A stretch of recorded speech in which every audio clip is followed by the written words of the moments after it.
Assalamualaikum warahmatullahi wabarakatuh.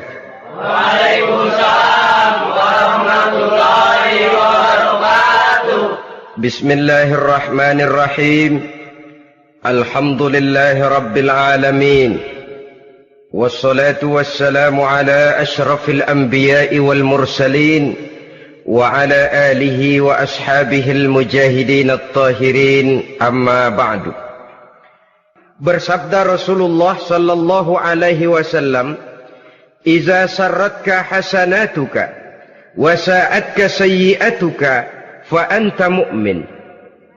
Apabila perbuatanmu yang baik menyebabkan engkau bahagia, apabila perbuatanmu yang baik menyebabkan engkau gembira, dan perbuatanmu yang jahat menyebabkan engkau jadi susah, itulah tanda bahwa di hatimu masih ada iman. Artinya, belum tentu orang yang berbuat baik merasa bahagia dengan kebaikan yang dikerjakannya. Dan tidak selamanya orang yang berbuat jahat sanggup menyesali perbuatan jahatnya. Oleh karenanya, apabila iman masih ada, apabila hati masih hidup, perbuatan yang baik menyebabkan orang gembira, perbuatan yang jahat menyebabkan orang susah dan gelisah hatinya. Ini mengandung pelajaran. Sekali kita berbuat baik, jangan sekali-kali menyesali kebaikan itu. Sebaliknya, satu kali kita melakukan kesalahan, hendaknya selalu menyesalinya. Kadang-kadang dalam kehidupan, karena orang tempat kita berbuat baik itu rupanya membalas air susu dengan air tuba, kita lalu menyesali kebaikan. Lahirlah kata-kata, "Nyesal saya nolong dia." Ibarat pepatah katanya, nolong anjing kejepit. Waktu kejepit setengah mati kita tolongin, begitu selesai dia dari kejepitnya malah kita digigitnya.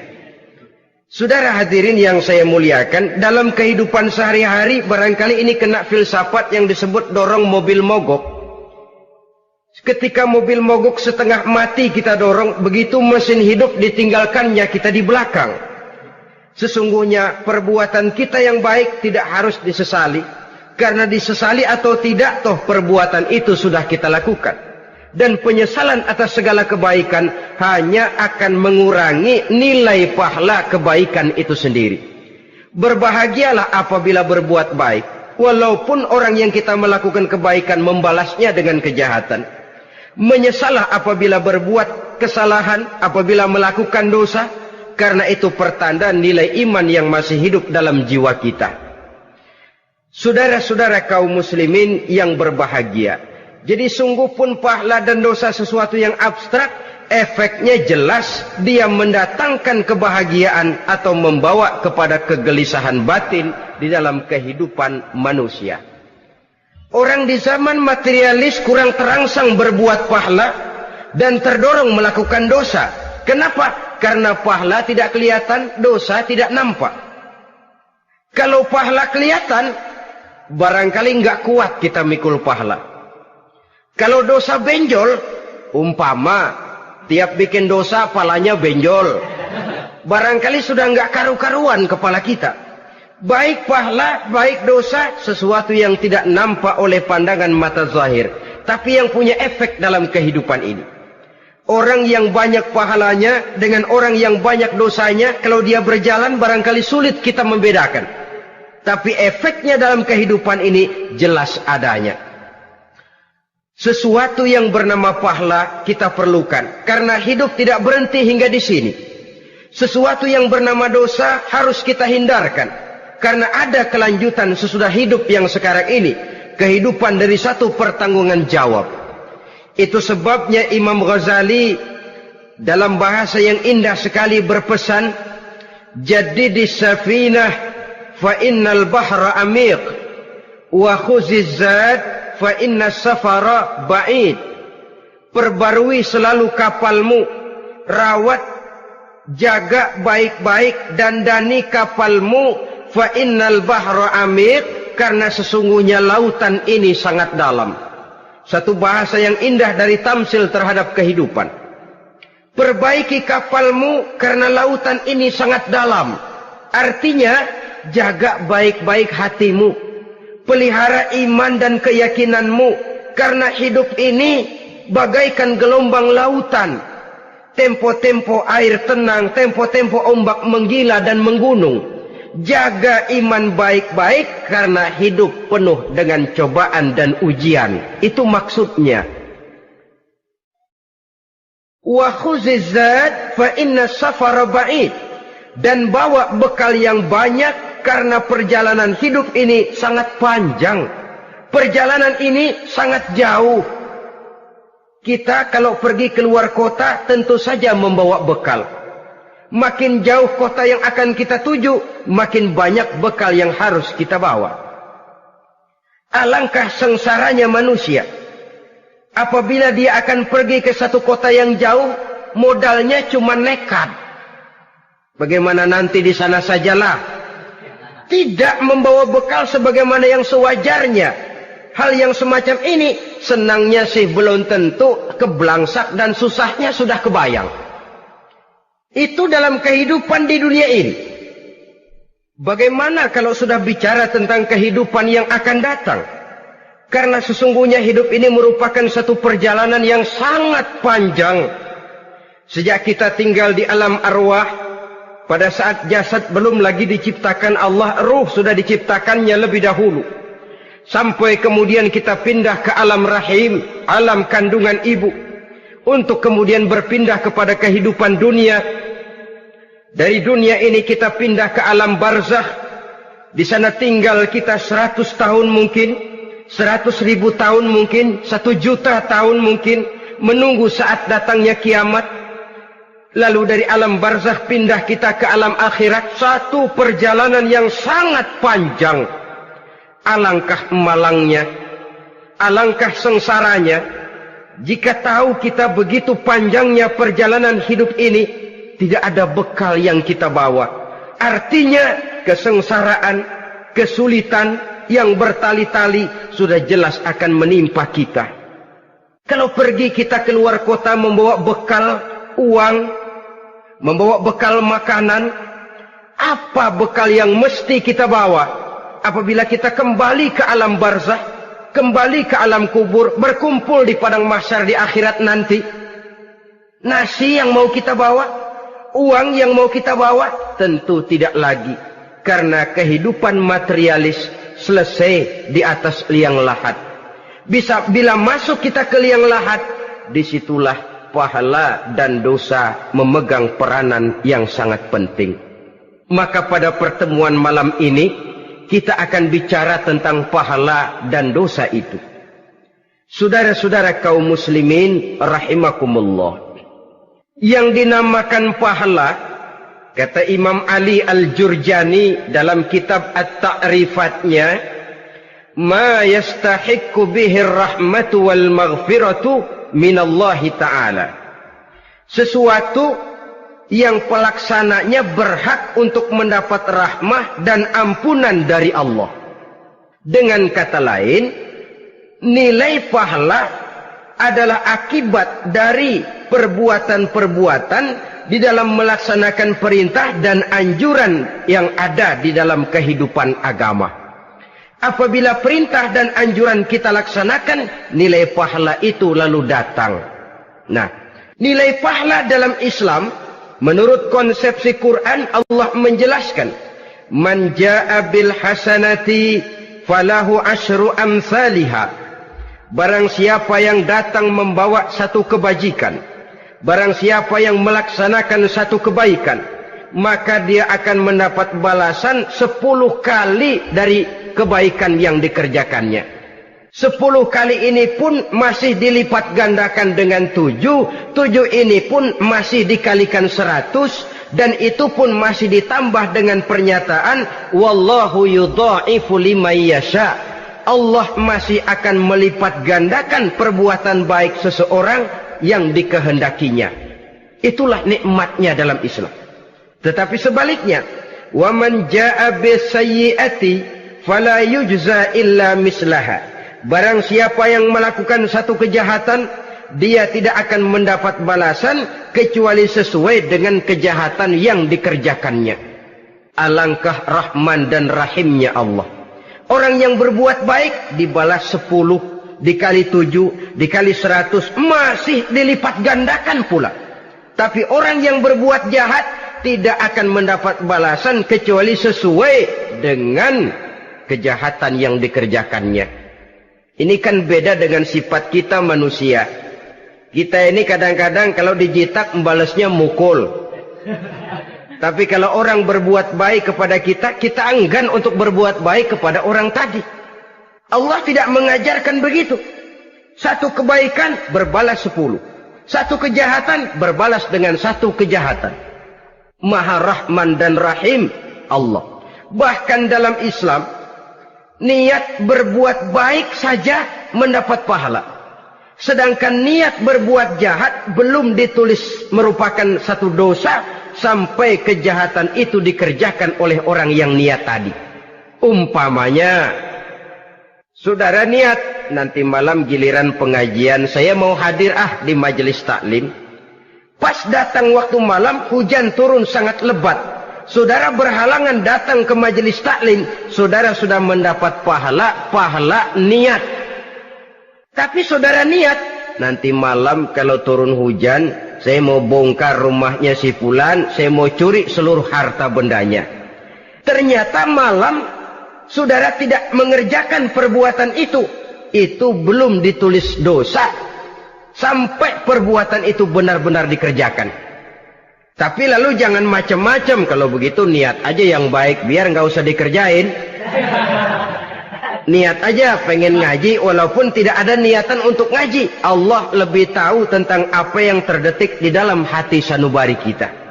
Itulah sebabnya sangat dianjurkan orang untuk melakukan segala macam kebajikan.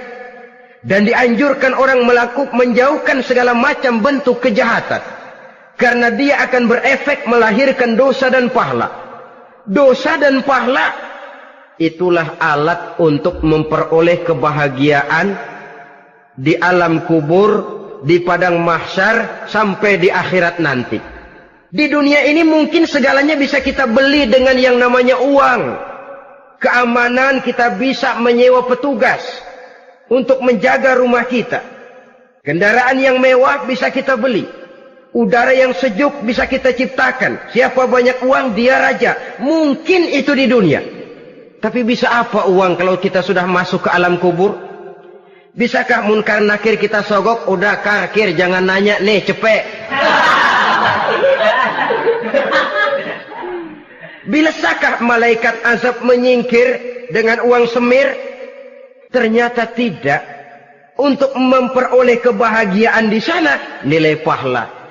Kesengsaraan akan kita dapat kalau kita banyak menumpuk dosa. Oleh karena itu jangan beranggapan, pahala nggak kelihatan, dosa juga nggak kelihatan, biarin saja. Yang tidak kelihatan ini pada waktunya akan memegang peranan yang sangat penting. Tapi tidak cuma untuk menghadapi hidup di situ, kita lalu harus berbuat baik dan meninggalkan yang jahat. Terutama juga di dunia ini. Toh pepatah bilang gajah mati meninggalkan gading, harimau mati meninggalkan belang. Apa yang akan kita tinggalkan setelah kita mati? Kita ingin jasad kita boleh hancur terkubur tanah, tapi nama kita ingin hidup terus, dikenang orang 100, 1000, bahkan 1.000.000 tahun yang akan datang. Ditulis orang dengan tinta emas dalam sejarah, tercatat kita sebagai orang baik-baik. Saudara-saudara kaum muslimin rahimakumullah.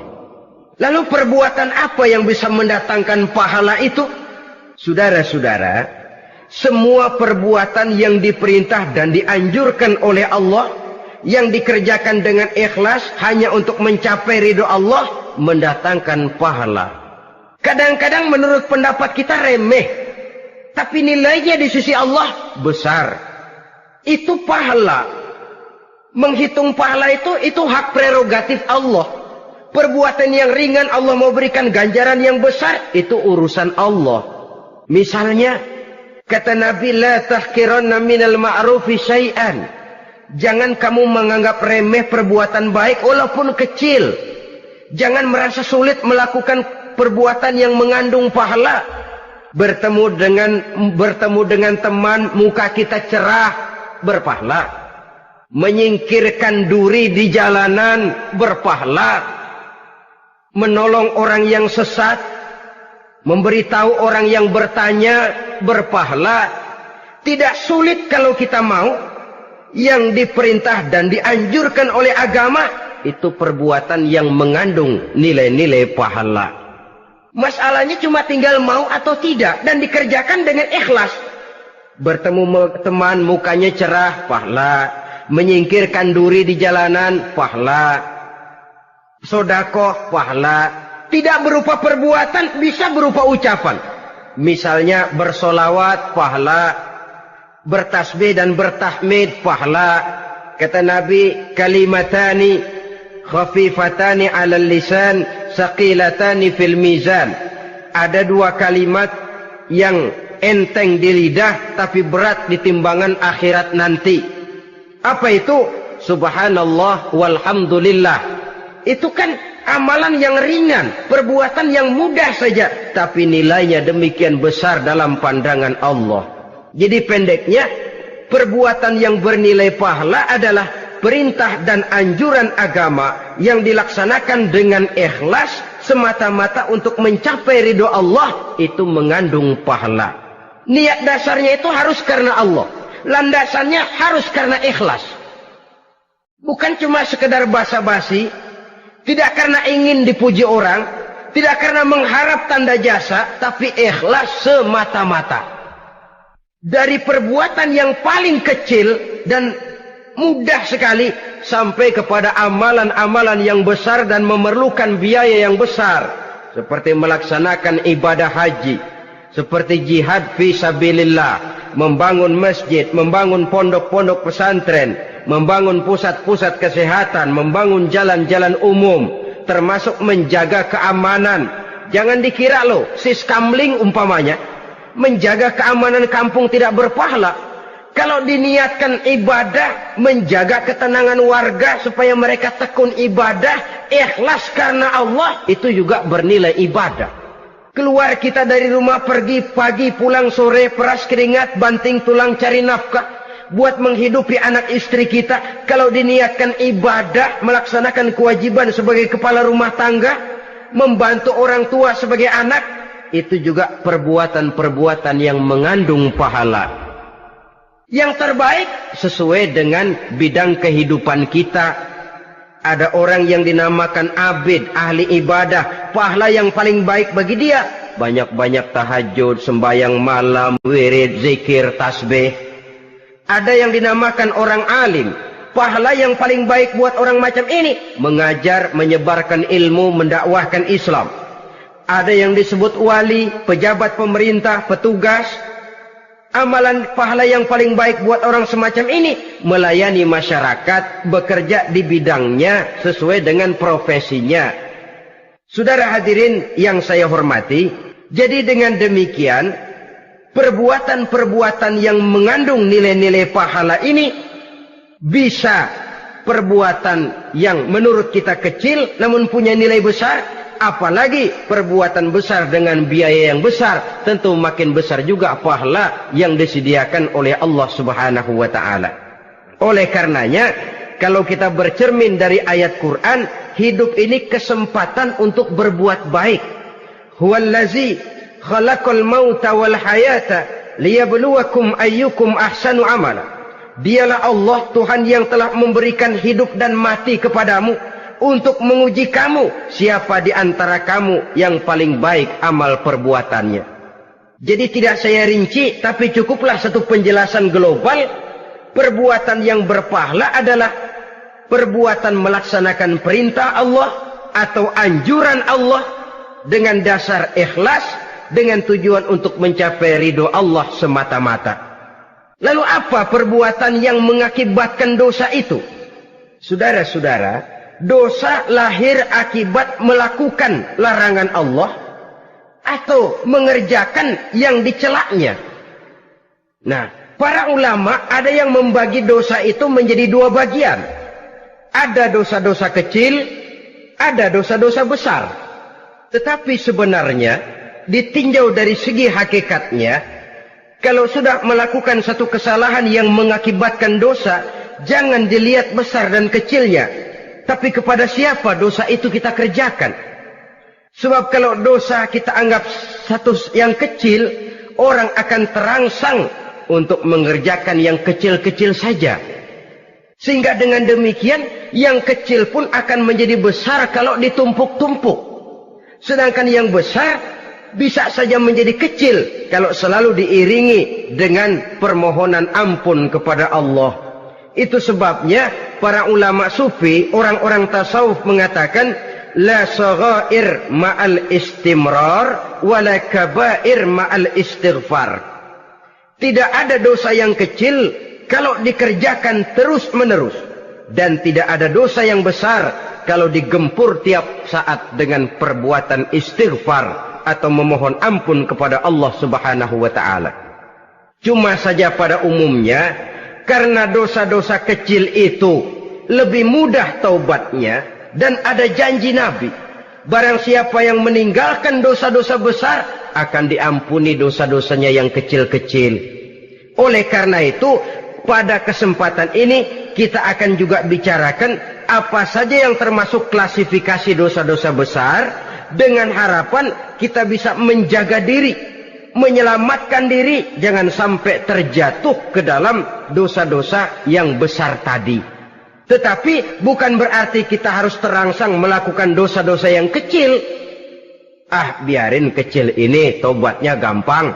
Ah, dosa kelas teri. Ah, dosa itu kan tidak kelihatan. Lalu terangsang melakukan perbuatan dosa-dosa walaupun kecil. Kalau berlarut terus-menerus, dia akan tumbuh menjadi dosa yang besar. Oleh karenanya, jangan sampai mengundang pengertian kalau kita membicarakan dosa-dosa yang besar lalu terangsang melakukan dosa-dosa yang kecil. Karena bagaimanapun juga dosa kecil dan dosa besar sama dalam arti kepada Allah kita melakukan kesalahan. Dan dosa yang kecil pun kalau bertumpuk, dia akan menjadi banyak. Saudara-saudara kaum muslimin rahimakumullah, ada beberapa jenis dosa-dosa besar. Jenis yang pertama, asyirku billah, syirik atau menyekutukan Allah. Dari sekian deretan dosa-dosa besar, syirik ini merupakan bapak moyangnya dosa. Dedengkotnya dosa, itu syirik, menyekutukan Allah. Bahkan dosa yang lain Allah masih mau mengampuni. Tapi kalau sudah syirik, menyekutukan Allah, itu sudah satu dosa yang tidak berampun sama sekali. Oleh karena itu tepat pesan Imam Ghazali tadi. Jadi di safinah fa innal bahra amik. Jaga iman, pelihara akidah, dandani kapal.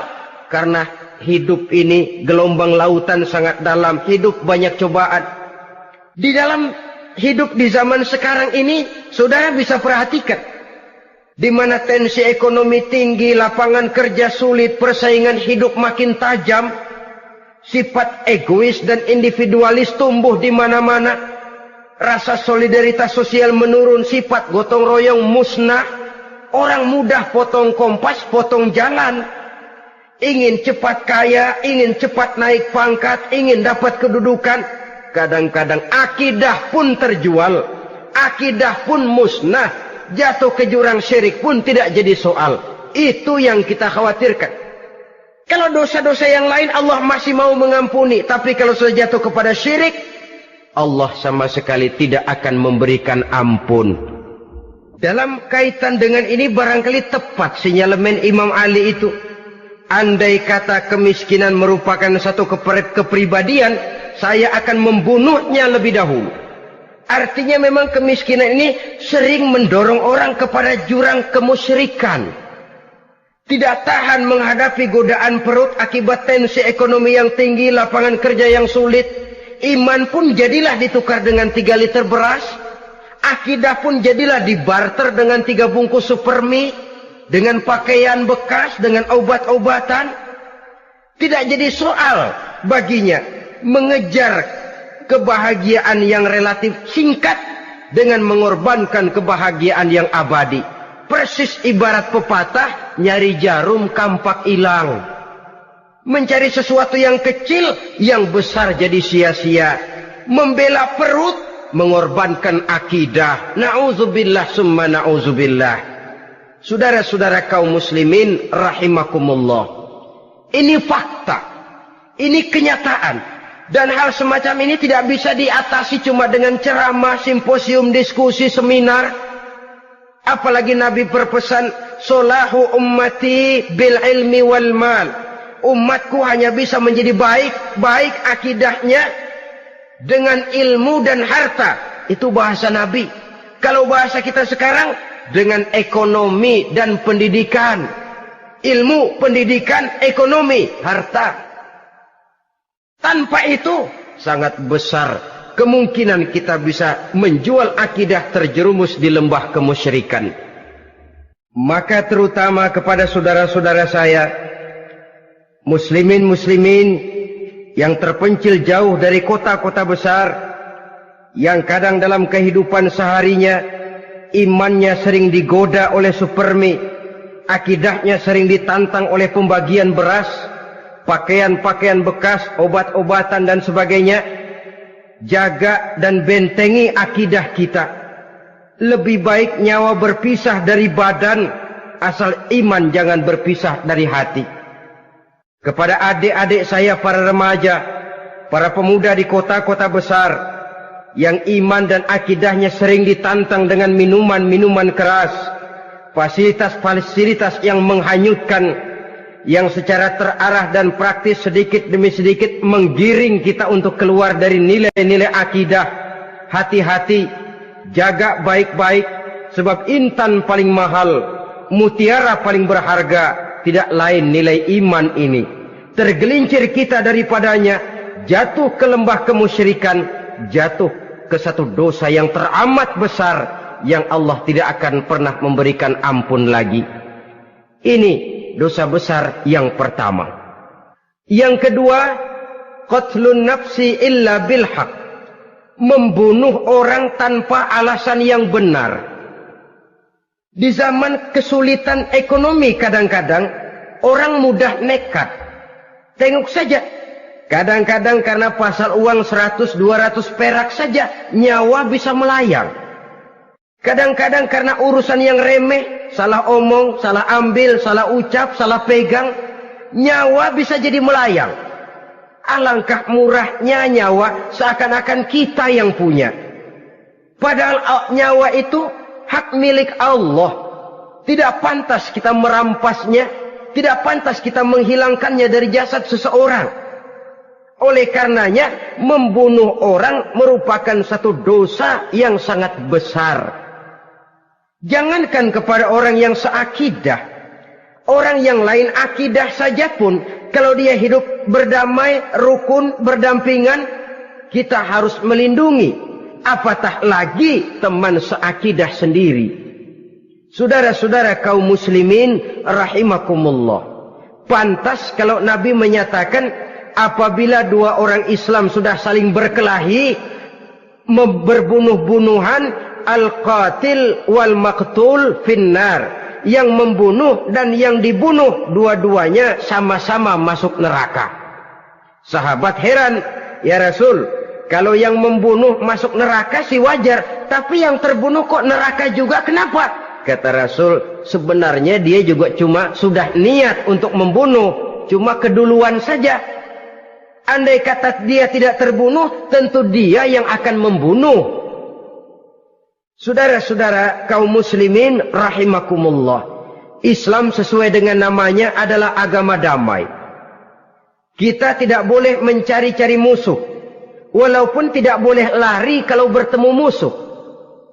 Oleh karenanya, pantang seorang muslim menimbulkan benih keonaran menjadi biang kerok buat lingkungannya. Sesuai dengan namanya, seorang muslim adalah seorang yang dalam hidup senantiasa berusaha menebarkan salam, menebarkan kedamaian, ketenangan dan ketentraman. Dengan prinsip, musuh jangan dicari, bertemu pun jangan lari. Yang ketiga, termasuk dalam kelompok dosa besar ini, syurbul khamr, meminum minuman keras. Termasuk di dalam kata khamr ini ganja, morfin, narkotik. Sebab apa? Jenis minuman semacam itu tidak hanya merusak keadaan sekarang, tapi sekaligus merusak kehidupan yang akan datang.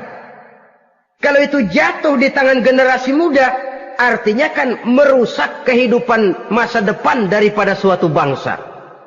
Karena apa? Remaja dan pemuda merupakan bentuk miniatur daripada kehidupan bangsa. Akan bagaimana warna umat Islam di Indonesia. Bahkan akan bagaimana warna Indonesia 30, 40, 50 tahun yang akan datang. Remaja sekarang jawabannya. Kalau remaja kita sekarang ini kerjanya cuma bisa nyekek botol, insya Allah bangsa Indonesia 30-40 tahun yang akan datang akan tumbuh menjadi bangsa teler. Tidak banyak yang bisa kita harapkan. Remaja adalah gambaran masa depan dari satu bangsa, dari satu umat. Dan remaja itu di dalam dirinya secara fitrah terkumpul semua bakat, terdapat semua kemungkinan. Kita ini lahir membawa sifat pemimpin, tapi juga membawa sifat pengacau. Kita ini ada bakat jadi orang jujur, ada bakat jadi pengkhianat. Kita ini ada bakat menjadi orang baik-baik, kita juga punya bakat jadi biang kerok. Kita kemungkinan bisa jadi pemimpin bangsa, tapi juga bisa menjadi pemimpin bangsat.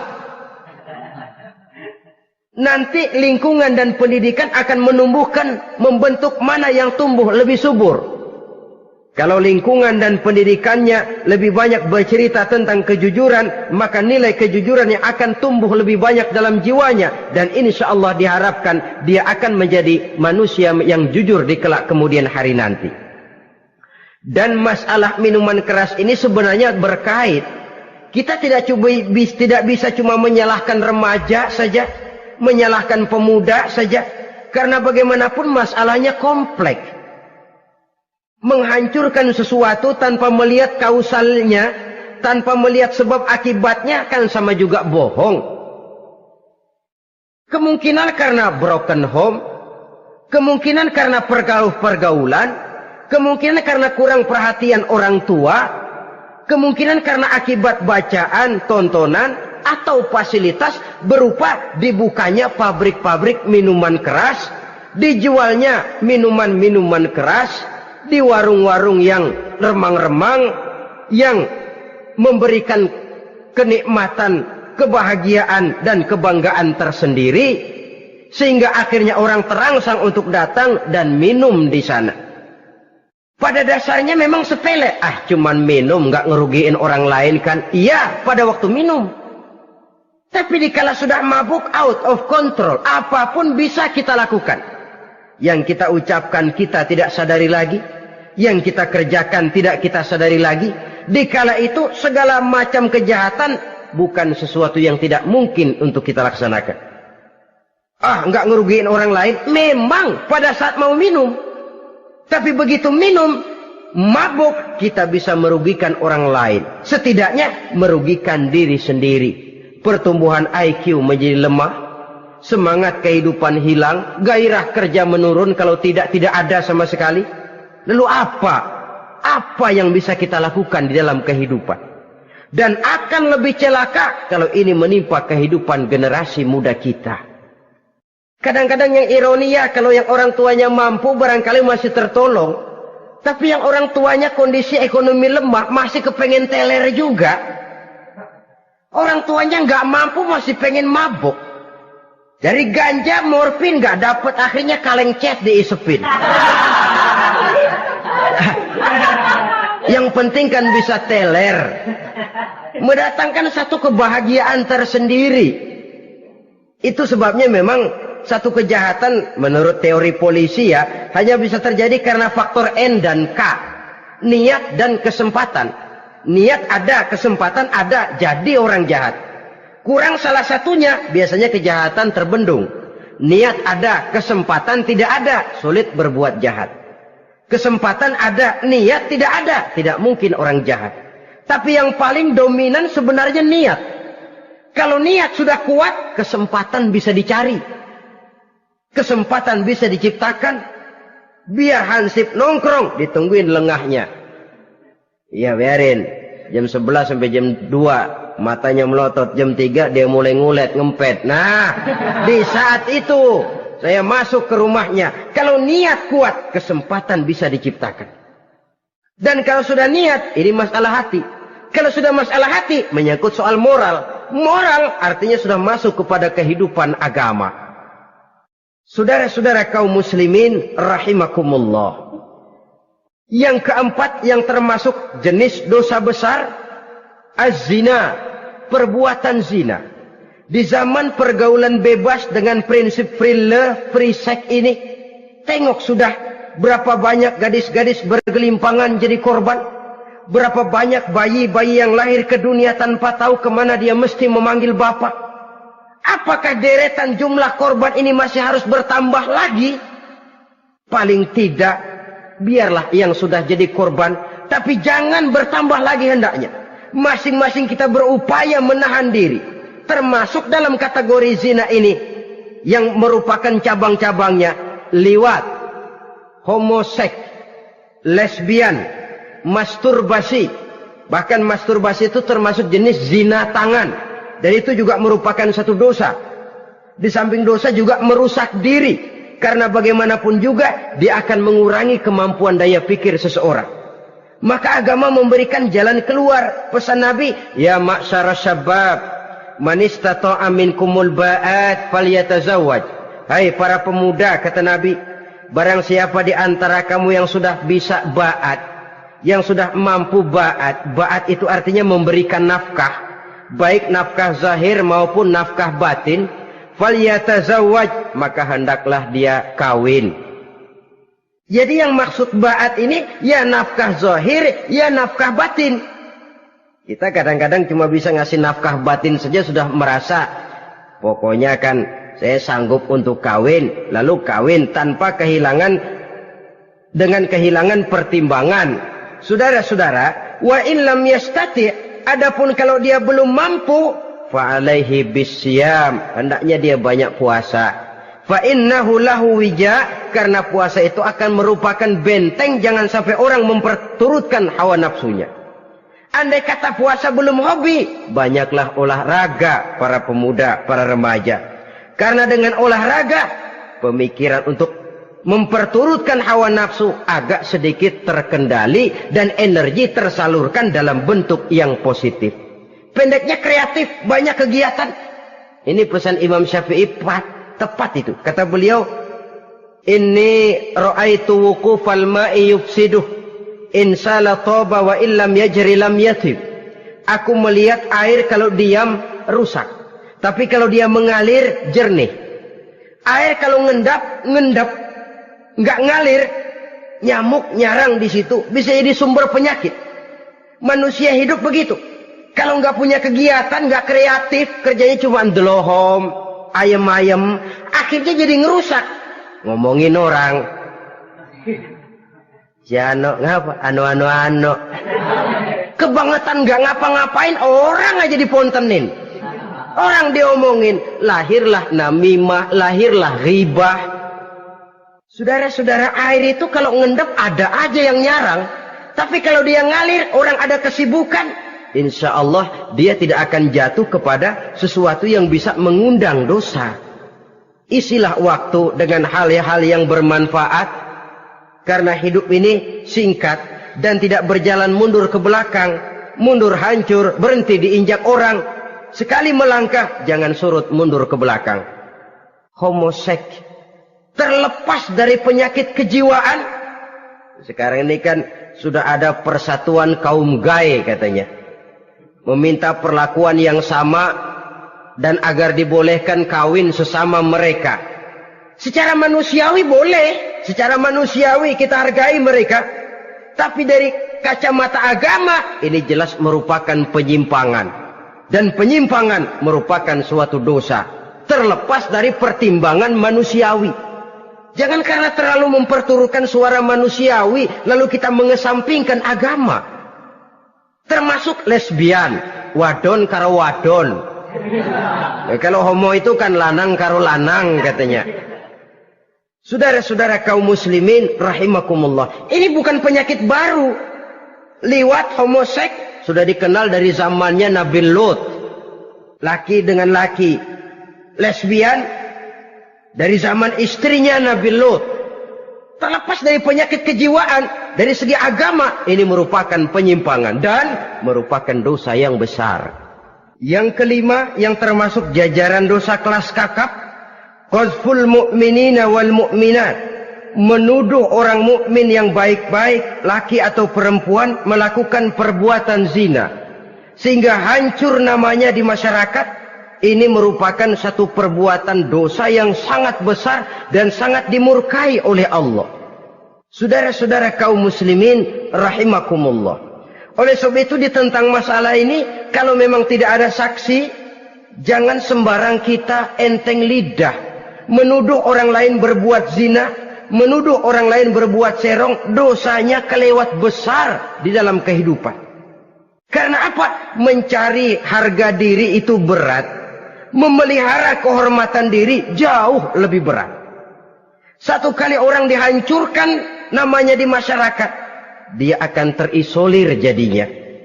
Oleh karenanya, berlindung kita kepada Allah, jangan sampailah dihinggapi oleh sifat ini. Karena sentimen kita kepada seseorang, karena hasad kita kepada seseorang, tidak senang melihat orang lain lebih maju, lalu lidah ini seenaknya saja mengucapkan kata. Padahal sanksi dan resikonya sangat besar. Yang kita tuduh barangkali mendapat pahala dari Allah.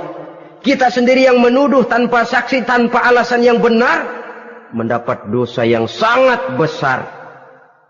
Saudara-saudara, memang kadang-kadang aneh dalam hidup ini. Seorang pelacur biasanya bisa menjaga mulutnya di masyarakat, kata-katanya baik, sopan. Kenapa? Karena mulut yang satu sudah tidak terjaga.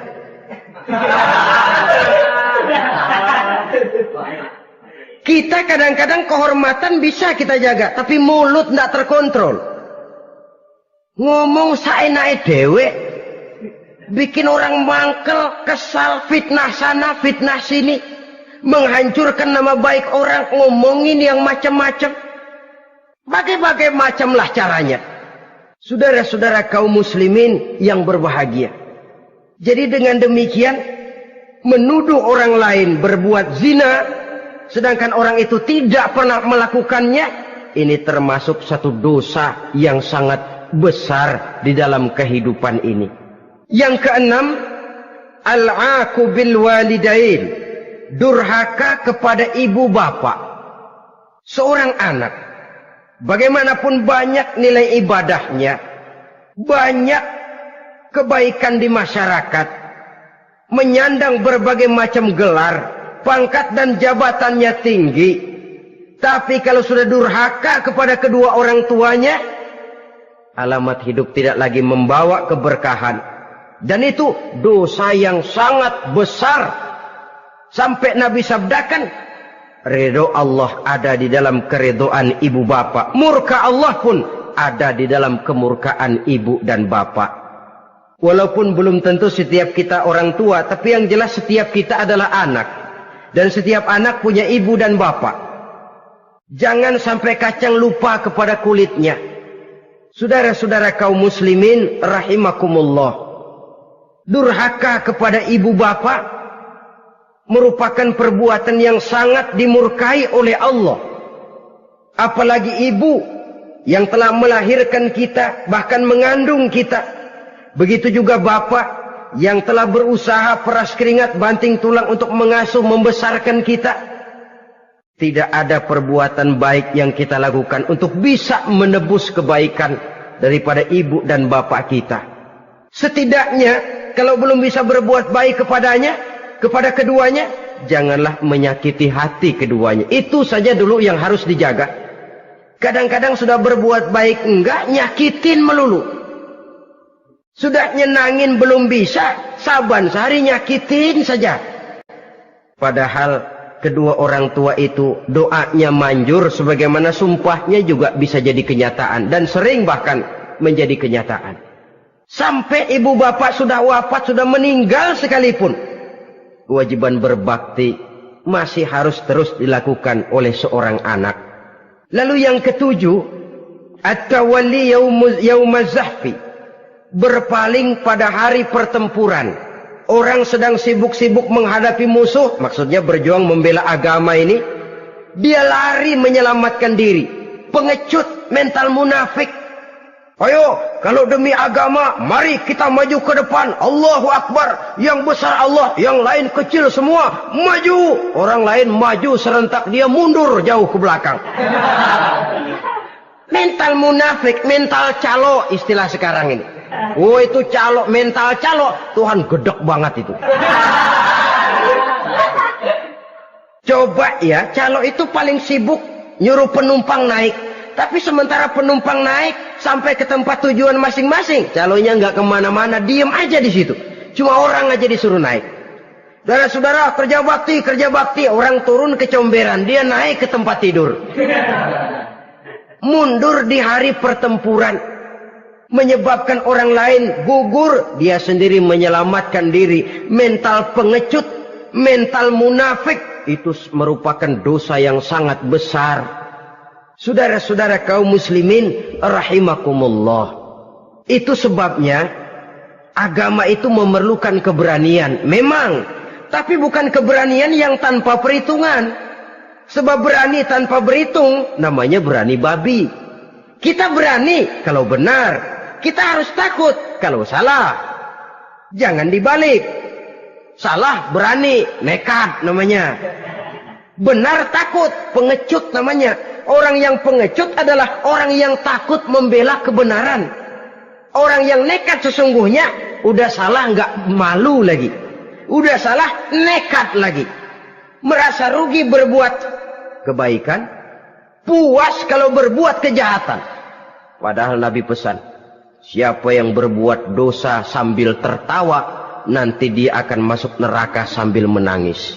Karena itu dipesan pula di dunia ini, sering-seringlah mencuci mukamu dengan air mata taubat. Cuci lidahmu dengan zikir kepada Allah. Bersihkan hatimu dengan air ikhlas. Saudara-saudara kaum muslimin rahimakumullah. Kan ada toh orang berbuat baik nggak gembira, tapi berbuat jahat malah puas. Atau sama saja orang lain berbuat baik, hatinya kesel. Orang lain berbuat jahat, dia malah mendukung. Atau orang lain tergelincir berbuat jahat, dia malah girang. Ini kan tidak objektif.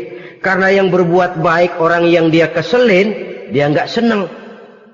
Tetapi karena yang berbuat jahat, orang yang dia senengin, dibenerin juga. Itu nggak objektif namanya. Mundur di hari pertempuran pada saat saudara-saudara kita sedang menghadapi musuh, sikap pengecut yang sangat dibenci Allah. Yang kedelapan, termasuk kelompok dosa besar, aklu malil yatim, makan harta anak yatim. Kadang-kadang ada orang mengeksploitir loh nasib anak-anak yatim. Karena biasanya para dermawan peka kalau mendengar nasib yatim, memberikan santunan. Si yatim belum makan, yang ngurusin udah pada kenyang. Mengeksploitir, memakan harta anak yatim termasuk dosa yang sangat besar. Sehingga Nabi pesan, ana wa kafilul yatim kahataini yaumal qiyamah. Aku dan orang yang menyantuni anak yatim seperti dua jari ini di hari kiamat. Rumah yang paling dimuliakan Allah adalah rumah yang di dalamnya ada anak yatim yang hidupnya dihormati, hidupnya disantuni, keperluannya dicukupi. Maaf saja, tahap kita menyantuni anak yatim ini baru tahap setahun sekali. Kalau Muharram kita agungkanlah, kita besarkan. Lebaran yatim katanya. Kita kumpulkan dana, kita usap kepala yatim, kita kumpulkan beras, kita bagikan hari itu. Perkara bulan depan kelaparan, kita tutup kuping. Perkara bulan berikutnya dia kelaparan, kita masa bodoh. Bahwa di bulan Muharram kita santuni yatim piatu itu sudah baik. Tapi akan lebih baik lagi kalau kita sanggup menjadi bapak asuh mereka, memikirkan sekolah mereka, ada kontinuitas. Kalau mereka diasuh oleh orang lain, lalu bertukar agamanya, berpindah akidahnya, kita ngomel habis-habisan. Tapi kita ada kemampuan, kita tidak mau berbuat semacam itu. Ya sama juga bohong namanya. Saudara-saudara kaum muslimin rahimakumullah.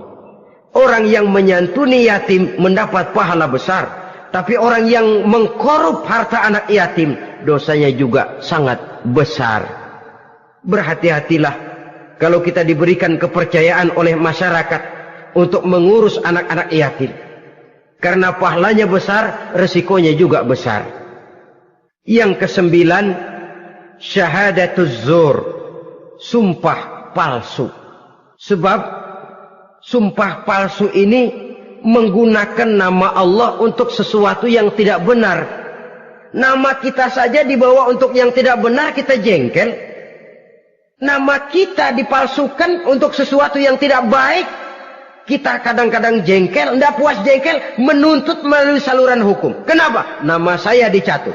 Bagaimana lagi kalau nama Allah kita pakai untuk bersumpah, sumpahnya palsu, menguntungkan kita, merugikan orang lain, Allah murka betul. Maka sumpah palsu termasuk deretan dosa-dosa besar. Apalagi yang ke-10, aklur riba, makan riba alias renten. Ini kan yang cepat mendatangkan uang.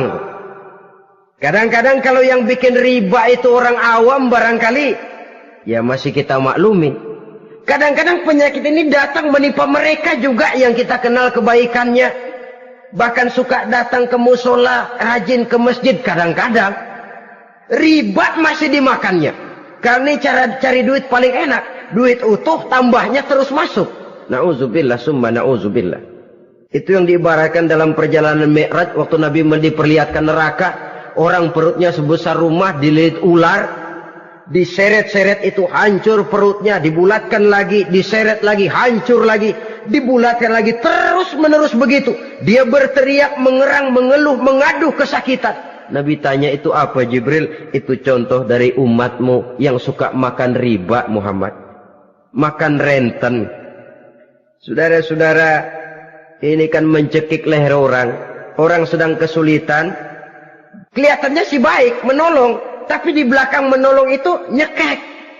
Di belakang nolong itu nyekek. Dan nyekek itu sebenarnya tujuan utamanya. Orang yang menjalankan riba pada dasarnya tidak punya perikman kemanusiaan kok. Kalau dia kelihatannya mau menolong, kelihatannya motifnya mencari untung di belakang itu. Jauh dari kemanusiaan. Yang ke-11, saudara-saudara, termasuk jajaran dosa besar itu, qat'ur rahim, memutuskan silaturahmi. Marah, hobi sama marah. Kalau 3 hari nggak marahan sama orang, ngebet palanya. Selalu nyari gara-gara. Kalau udah marah berlaku perpanjangan waktu. Tahun, 2 tahun, kadang-kadang seumur hidup. Saudara hadirin yang saya muliakan. Apalagi mengurangi timbangan termasuk kelas dosa besar. Makan suap termasuk dosa besar. Semir menyemir dosa besar. Apalagi bunuh diri. Nah ini, bunuh diri dosa besar.